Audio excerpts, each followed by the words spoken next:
What are you looking at, bro? Oh, I know. You want to learn how to do RDLs properly. Let me show you. So first of all, what are you working on? So with the RDL, you're working on the whole of your posterior chain. So it's an exercise that you're supposed to go quite heavy with. And it's also a hip hinging exercise. So it's a fundamental movement of the body. Fundamental.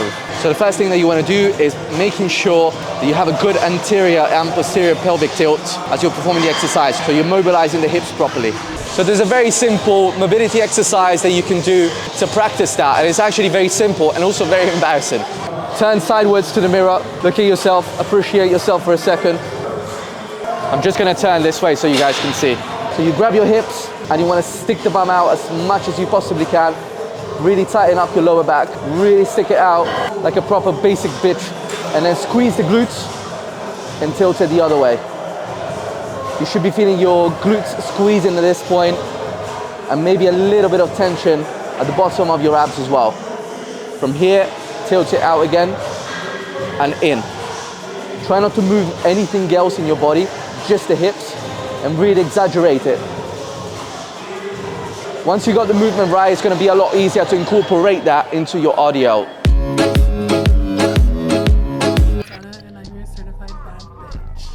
So if you're really struggling to keep your back straight as you're doing the exercise, it's probably because you're not getting that tilt right.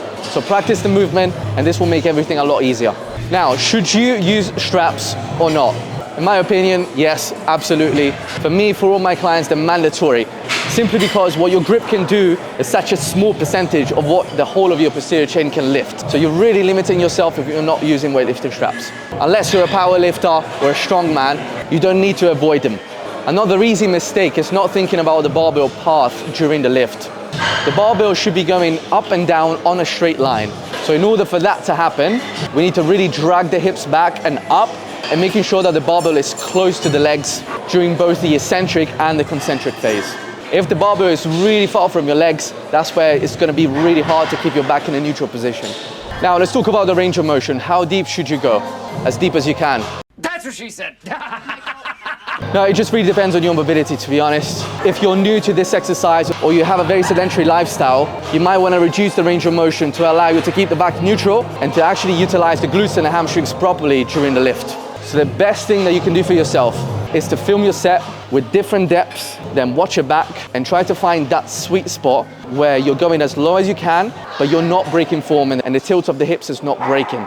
And that's when you know that's as low as you should go. And that will also change over time because this is an exercise that will help you lengthen your hamstrings. And so your mobility will improve over time, especially if you start going heavy. In fact, make sure that you practice this exercise heavy. You want to warm up properly, you want to get the technique right, but you want to go heavy. If you're a guy, this is not an exercise that you can do with 50, 60 kg. It's probably going to be even harder to get the form right at that point. Make sure that you progressively overload and you put some weight on that bar. Don't be a pussy, please. Bro, don't be a pussy. Last but not least, you got to think about your neck. This is where I see a lot of pros compromising their form. Especially if you're loading a lot of weight with this exercise, you want to make sure that your neck is in a neutral position. Remember that this is part of your spine, is your cervical spine.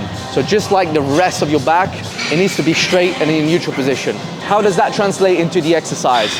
When you're going down, keep your chin tucked in. You're going down, you're also looking down.